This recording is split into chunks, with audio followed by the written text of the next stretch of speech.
Saudara-saudari yang dikasihi oleh Tuhan kita Yesus Kristus, dalam dunia pendidikan barangkali kita pernah mendengar istilah hair atau remedial. Istilah ini bertujuan untuk memberi kesempatan kepada siswa-siswi yang nilainya belum memenuhi standar, supaya diberi kesempatan untuk mencoba memperbaiki nilainya supaya lebih baik lagi. Dan dalam dunia hidup membiara, ada istilah yang digunakan juga, yaitu correctio fraterna. Istilah ini digunakan untuk memperbaiki atau mengoreksi para biarawan dan biarawati dalam lingkup biara untuk saling memberikan masukan, nasihat, dan pendapat bagi biarawan dan biarawati tersebut agar hari demi hari hidupnya lebih baik lagi. Dalam bacaan Injil pada hari Minggu ini, Injil Matius, Tuhan kita Yesus Kristus menyampaikan sabdanya kepada kita, berbicara tentang menasehati sesama kita. Tuhan Yesus Kristus memberikan sabdanya kepada kita pertama-tama agar kita memberikan nasihat secara langsung kepada sesama kita yang bersalah. Memang memberikan masukan dan nasihat secara langsung kelihatannya agak sulit untuk menyatakan secara terus terang mengenai kesalahan saudara atau saudari kita. Tetapi hal ini harus kita katakan, karena inilah tujuan dasar dari umat Kristiani untuk saling memberikan kebaikan dan nasihat bagi sesama. Barangkali kita juga masih mengalami kesulitan karena khawatir akan adanya rasa tersinggung dan tidak menerima dengan baik dari masukan-masukan yang akan kita beri. Tetapi itulah sikap orang Katolik sejati. Lebih baik mengatakan secara terus terang kesalahannya daripada menyampaikannya kepada pihak lain. Saling menegur sesama saudara harus menjadi sifat dari semua pengikut Kristus.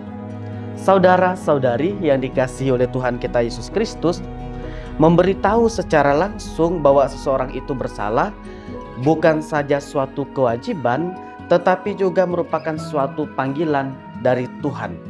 Sebab semua orang beriman harus menjadi penjaga umat atau sesamanya dari bahaya perbuatan yang salah. Dalam kitab Yesekiel tadi kita mendengar dalam bacaan pertama dikatakan dengan tegas adanya panggilan umat beriman untuk memberikan teguran persaudaraan bagi orang yang melakukan kesalahan. Harus diberitahu bahwa mereka itu jahat secara langsung, dan jika orang jahat itu mati dalam kejahatannya, maka umat beriman akan dipersalahkan oleh Tuhan. Maksudnya adalah, kita coba dengar kembali teksnya. Maka orang jahat itu akan mati dalam kesalahannya, tetapi daripadamu aku akan menuntut pertanggungjawaban atas nyawanya. Dalam bacaan pertama ini mau disampaikan kepada kita bahwa kita harus bertanggung jawab juga untuk keselamatan sesama kita yang melakukan kesalahan dalam kehidupannya. Jadi menyatakan kesalahan orang lain agar orang lain itu bertobat adalah suatu kewajiban bagi kita pengikut Tuhan kita Yesus Kristus. Dan ini juga berasal dari kehendak Tuhan sendiri yang memberikan tanggung jawab ini kepada kita. Saudara-saudari yang dikasihi oleh Tuhan kita Yesus Kristus, teguran dan nasihat yang benar harus didasarkan atas cinta kasih. Ini yang harus selalu kita ingat.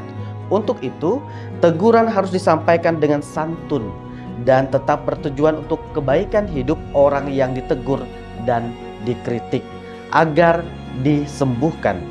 Untuk itu, dalam bacaan Injil tadi kita mendengar apa yang disampaikan oleh Tuhan kita Yesus Kristus. Perlu tahapan untuk menegur sesama kita. Yang pertama, kita harus berbicara secara pribadi. Dan jika ini belum berhasil, kita boleh membawa 2 atau 3 orang. Dan jika ini belum berhasil juga, kita boleh membawa jemaat untuk menyampaikan sesuatu yang baik kepada saudara kita yang bersalah itu. Saudara-saudari yang dikasihi oleh Tuhan kita Yesus Kristus, dalam memberi nasihat dan teguran kepada sesama harus juga bertujuan menyehatkan orang lain. Dan siapa saja yang menuntun sesamanya ke jalan yang benar adalah pelaku cinta kasih.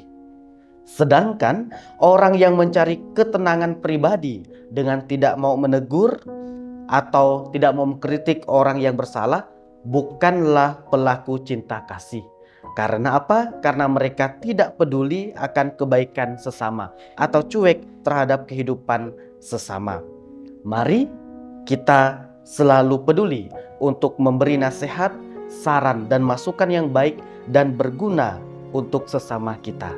Dan mari kita juga secara pribadi membuka hati kita dan membuka diri kita untuk bersedia dengan lapang dada ketika kita juga diberi nasihat, koreksian oleh sesama untuk kebaikan dan keselamatan hidup kita di hadapan Tuhan dan di hadapan sesama. Tuhan memberkati kita semua. Amin.